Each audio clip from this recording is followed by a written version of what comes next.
Дастарханға қысқа өсиет баталар. Бірінші талдау. Бисмиллахир-рахманир-рахим. Бірінші бата. Ұмытпай жүр, жаттап алған сүрені, құрметтеп жүр дініңді, салт дәстүрді. Көп тіл үйреніп білсең де, аялап жүр туған жермен тіліңді. Аумин.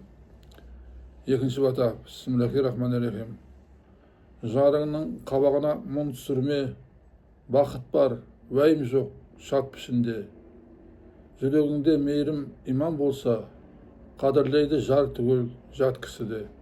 Аумин. Үшінші бата. Бисмиллахир-рахманир-рахим. Көп араласаң да шетелді, жетпейді туған жерге, мекенге. Туған жердің қарасуын ұмытпа, қарның тойып жүрсе де шетелде.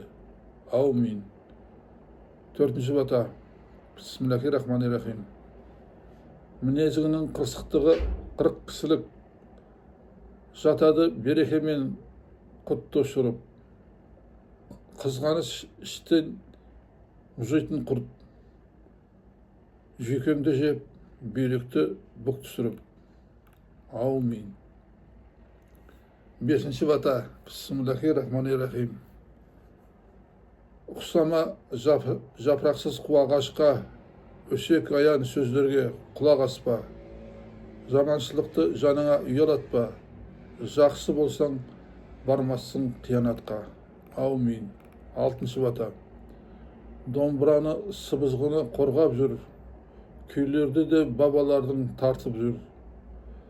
Көп қабатты үйде тұрсаң да, қарапайым ауылда туған ескі алып жүр. Аумин. Жетінші бата. Шектелме қанағатын бар екен деп, тартылма шығатын тауым бар екен деп. Таусылмас созылатын сапар күтсін, ер жігіт іс бастайды тәуекел деп. Аумин. Алда лайк басатын белгілер бар, басып жазылсаңыздар құп болады. Маған бата таратуға, сіздерге сауап алуға. Рахмет. Аумин.